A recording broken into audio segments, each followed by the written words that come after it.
సుబ్రహ్మణ్యం సుబ్రహ్మణ్యం షణ్ముఖనాథ సుబ్రహ్మణ్యం సుబ్రహ్మణ్యం సుబ్రహ్మణ్యం షణ్ముఖనాథ సుబ్రహ్మణ్యం.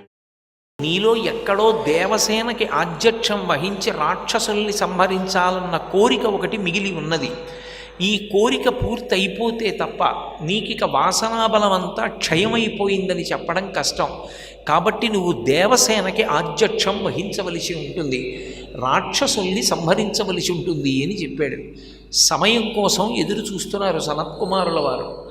త్రికాలవేది మహానుభావుడు, ఈశాన సర్వ విద్యానాం ఈశ్వర సర్వభూతానాం బ్రహ్మాధిపతి బ్రహ్మణోధిపతి బ్రహ్మా శివోమే అస్తు సదాశివోం. ఆయనకి తెలియనిది ఉంటుంది పరమేశ్వరుడికి. ఆయనకి ఎక్కడ జ్ఞానులుంటే అక్కడ పరమ సంతోషం శివుడికి. ఆయన ప్రదోష వేళలో వృషభవాహనారూఢుడై విహారం చేస్తూ ఉంటాడు. ఆయనకి అది అలవాటు. ప్రతి ప్రదోష వేళలోనూ ఆయన తిరుగుతూ ఉంటాడు. అందుకే ప్రదోష వేళలో తిరిగేటటువంటి సమయంలో ఎవరైనా దంపతులు క్రీడించినా లేక నిద్రపోతున్నా ఆయన దానిని అంగీకరించాడు. కశ్యప ప్రజాపతి భాగవతంలో చెప్తాడు, ఆయన వృషీశ్వరయానంబున సంచరించుటది అభావ్యంబయ్యే అంటాడు. ప్రతి ప్రదోష వేళలో పరమేశ్వరుడు వృషభవాహనారూఢుడై తిరుగుతూ శ్రీశైల పర్వతం మీద ఒకసారి దిగుతాడు అని చెప్తారు శాస్త్ర ప్రమాణంలో. అటువంటి మహానుభావుడు వెళ్ళేటటువంటి వేళ పరమశివుడు ఆకాశంలో తిరుగుతూ పార్వతీదేవితో కలిసి కింద ఉన్నటువంటి సనత్కుమారుల్ని చూశారు. ఈయనకి వాసనాబలం క్షయమైపోవాలి, మిగిలిపోయిన ఒకే ఒక్క కోరిక తీరిపోవాలి. మనసు యొక్క సంగము అంత భయంకరంగా ఉంటుంది.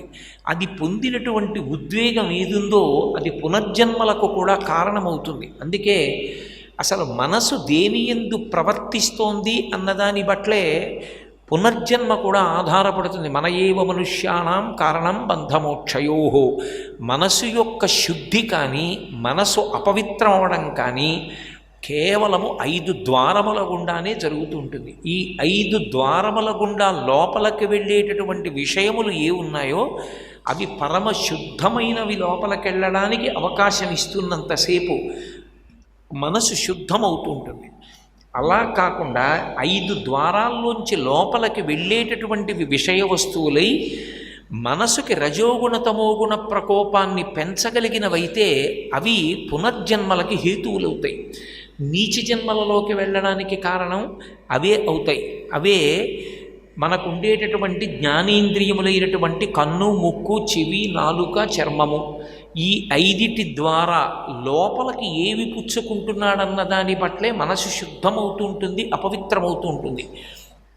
కంటితో ఎప్పుడూ పవిత్రమైన వస్తువుని మాత్రమే చూడడం అలవాటు అనుకోండి, ఆ వ్యక్తి యొక్క మనస్సు అంత తొందరగా పాడైపోతుందని చెప్పడం కష్టం.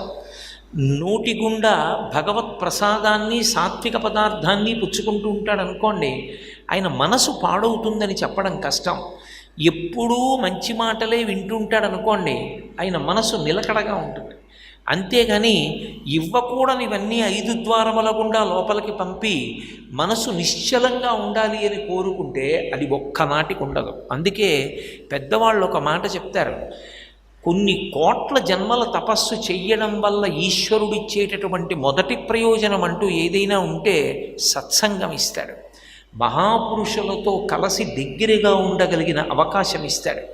ఎందుకు ఇస్తాడు అంటే ఆయన ఏం చేస్తూ ఉంటాడో, ఆయన ఎలా ప్రవర్తిస్తూ ఉంటాడో, ఆయన దేని గురించి మాట్లాడుతూ ఉంటాడు అన్నది సంగము చేత ఆయన ఎక్కువగా మనసులోకి ప్రవేశిస్తాడు. ఆయన ప్రవేశమే సమస్త పాపములు ప్రక్షాళనము కావడానికి కారణమైపోతుంది తనంత తానుగా. సర్వం శ్రీ ఉమామహేశ్వర పరబ్రహ్మార్పణమస్తు. స్వస్తి.